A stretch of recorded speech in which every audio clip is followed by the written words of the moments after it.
Hey YouTubers! So today I'm going to show you what I think is one of the coolest DIY laser projects out there. I'm going to take this old broken computer and turn it into a burning laser. And this project is so awesome because it's resourceful, it's really fun, and it's cheap. So I hope you like today's video. So the parts for this build are actually really cheap. So I got this broken computer for free. Then I'll be using this axis module, this LM317 chip, this resistor, and that only cost a few bucks really. And then in the case that this computer does not have a DVD burner in it, I'll be using this cheap laser diode. So yeah, it's a very cheap build. So I ripped apart the computer there, and my computer did not have a DVD burner, which really isn't that big of a deal.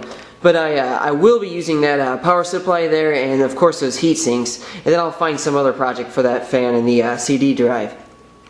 Alright, I'm going to start by getting this computer power supply working to my needs. So I'm going to need a black wire, a green one, a red one, and a yellow one, and then really I can just clip the rest of them off, so I think I'll do that. Alright, so I tied the green and black wires together to keep the power supply on, and then I tested the red and yellow wires there, and I have a potential of about 7 volts across those leads. So this power supply is ready to go. So now I'm going to build the driver here, which is really just as simple as soldering this 3 ohm resistor across these 2 leads right there. And that's it.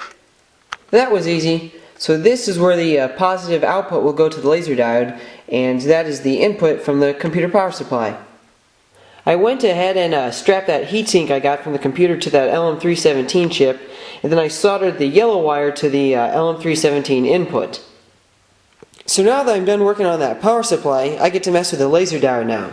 So for computers that do have DVD burners in them, they have this part in it that contains a laser diode. So all I gotta do is extract that laser diode.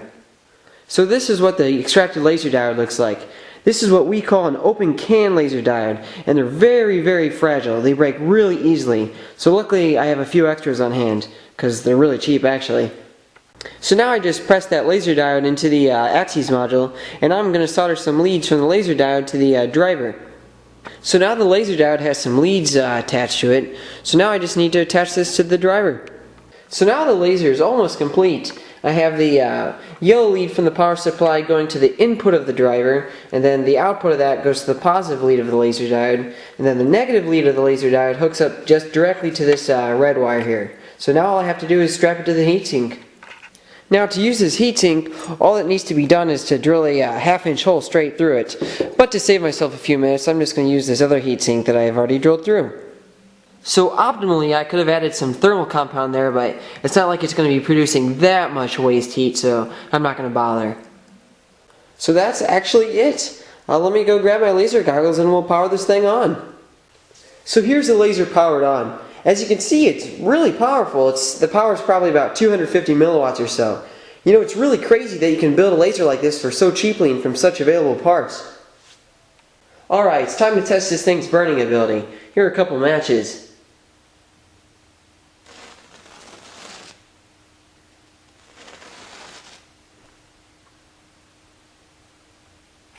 Some flash paper.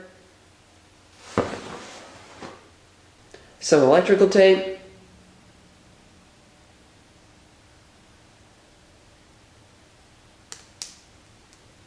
and some ferrocerium.